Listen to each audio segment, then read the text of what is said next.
अस्सलाम वालेकुम वरहमतुल्लाहि वबरकातुहू। मेरी प्यारी बहनों और मेरे प्यारे भाइयों, उम्मीद करती हूँ आप सब खैर आफियत से होंगे और अल्लाह आप सबको अपने हिफ्ज़ व अमान में रखे।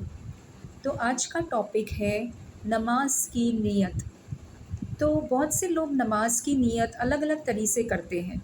बेशक अल्लाह नीयत को कबूल करने वाला है और वो बेहतर जानता है कि इंसान की क्या नीयत है। तो लेकिन हमें जब कोई भी काम करते हैं वो नियत सही तरीके से करना बहुत ज़रूरी होता है। जैसे कि हम वज़ू की नियत करें तो वज़ू हम सही तरीके से करें। उसी तरह जब आप नमाज के लिए खड़े होते हैं तो आप अब हमें जैसे कि फ़ॉर एग्ज़ाम्पल हमें फ़जर की नमाज़ पढ़ना है, 2 रकात सुन्नत, 2 रकात फ़र्ज़। तो जब आप नियत करेंगे, कुछ लोग हैं जो दिल में नियत करते हैं, कुछ जो है वो ज़बान से कहते हैं और इसी तरह के से नियत करते हैं। तो नियत करना ज़रूरी है। तो अभी कैसे नियत करें हम? अब जैसे कि हम एशियन कंट्रीज़ में अरबी ज़बान में नियत नहीं करते हैं बहुत से लोग ने सीखे भी है माशाअल्लाह से, अल्हम्दुलिल्लाह से। तो अगर हम हमारी उर्दू ज़बान में ही या हिंदी में नियत करते हैं, नमाज के लिए खड़े होते हैं जब, तो पहले सबसे आप कहेंगे औज़ुबिल्लाहि मिनश्शैतानिर्रजीम बिस्मिल्लाहिर्रहमानिर्रहीम।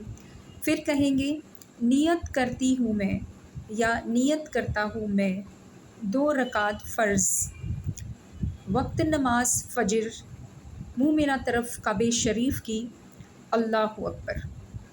तो ये सारी चीज़ें बोलना ज़रूरी होता है।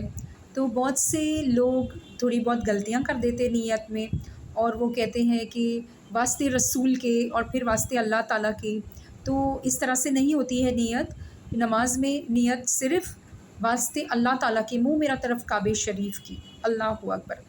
तो ये बहुत ज़रूरी है कि हम कोई भी काम करें उसमें नियत सही तरीके से करें, क्योंकि सही नियत का अल्लाह ताला जानता है। बेशक अल्लाह दिलों का हाल भी जानता है, चाहे आप ज़बान से कुछ ना सही तरीके से कह पाए, लेकिन सीखना बहुत ज़रूरी है। तो हमें कोशिश करना चाहिए कि हम सही चीज़ों को सीखें और उसी में अमल भी करें। तो उम्मीद करती हूँ हम सब ज़रूर इन सब चीज़ों पर अमल करेंगे। अस्सलाम वालेकुम वरहमतुल्लाहि वबरकातुहू।